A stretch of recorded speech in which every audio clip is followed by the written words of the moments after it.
नमस्कार दोस्तों, आज हम बात करने वाले हैं यूनिफॉर्म सिविल कोड यानी समान नागरिक संहिता के बारे में। आखिर ये संहिता है क्या और भारत सरकार इसको लाने का प्रयास क्यों कर रही है।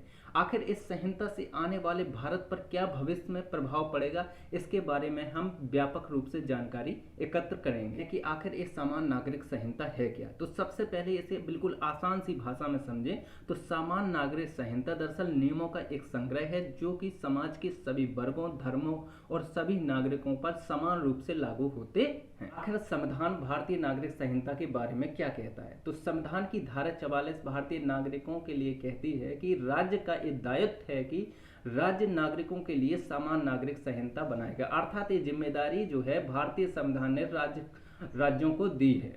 कानून मुख्यतः दो प्रकार के होते हैं, एक होता है नागरिक, दूसरा होता है आपराधिक। नागरिक कानूनों में क्या होता है कि हम मुख्यतः उत्तराधिकार से संबंधित, विवाह से संबंधित, तलाक से संबंधित या संपत्ति से संबंधित मामलों को देखते हैं। जबकि आपराधिक में हम देखते हैं कि अपराध से संबंधित जो मुकदमे होते हैं उनको आपराधिक कानून के संदर्भ में देखते हैं। एग्जाम्पल के रूप में किसी ने अगर चोरी कर ली तो उस सभी व्यक्तियों को वही सजा दी जाएगी जो उस चोर को दी जाएगी, उसमें किसी भी प्रकार का अंतर नहीं किया जाएगा। जबकि नागरिक कानून में ऐसा नहीं है। नागरिकों में अपने अपने पर्सनल लॉ बोर्ड बनाए गए। एग्जाम्पल के रूप में मुस्लिम शरीयत एक्ट बनाया गया, सबके अपने अपने कानून बने हुए। इससे क्या होता है कि अलग अलग व्यक्तियों को अलग अलग मानदंड रखे गए हैं। अब विभिन्न समुदायों ने अपने अपने शरीयत कानून में सुधार नहीं किया, लेकिन कुछ समुदायों ने अपने अपने कानूनों में सुधार कर लिया। एग्जाम्पल के रूप में हिंदुओं ने अपने Hindu marriage act, Hindu code bill और दत्तक ग्रहण अधिनियम, इन तमाम एक्टों के माध्यम से अपने आप में सुधार कर दिया।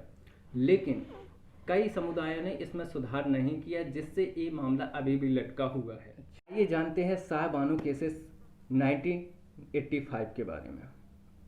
शाह बानो केसेस में क्या होता है कि एक मुस्लिम महिला जो तलाक के खिलाफ गुजारा भत्ता के लिए सुप्रीम कोर्ट का दरवाजा खटखटाती हैं, लेकिन क्या होता है कि सुप्रीम कोर्ट मुस्लिम महिला के पक्ष में अपना न्याय निर्णय देती है और सरकार से कहती है कि महिला के लिए गुजारा भत्ता का प्रावधान किया जाए। लेकिन यहाँ तो सरकार ने मुस्लिम महिला तलाक संरक्षण अधिनियम 1986 पारित करके इस न्याय निर्णय को ही बदल दिया।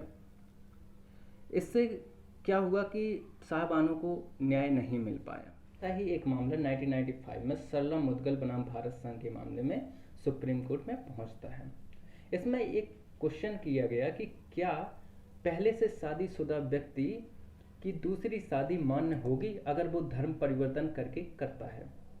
तो सुप्रीम कोर्ट ने कहा कि ऐसी कोई भी शादी मान्य नहीं होगी, क्योंकि कोई भी व्यक्ति अगर धर्म परिवर्तन के लिए शादी करता है तो वो शादी ही अमान्य होगी।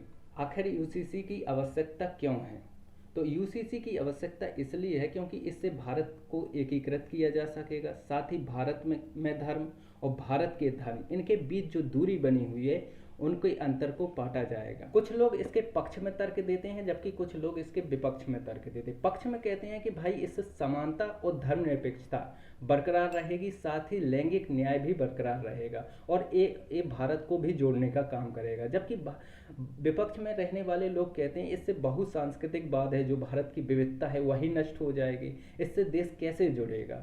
और साथ ही एक आम सहमति बनाना भी बहुत ही दुर्लभ कार्य है, इसलिए इसके अपने अपने पक्ष और अपने अपने विपक्ष हैं।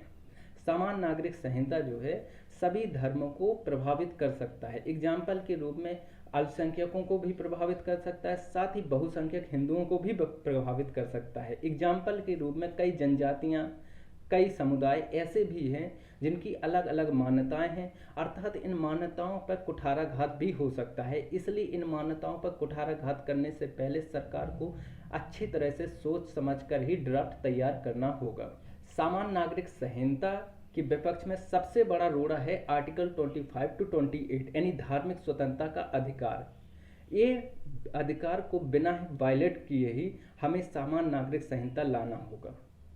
अब सरकार के लिए आगे की राय क्या हो सकती है। सबसे पहले सरकार को एक आम सहमति बनानी चाहिए, साथ ही सभी लोगों से, सभी धर्मों के लोगों से परामर्श और सलाह मशवरा करना चाहिए।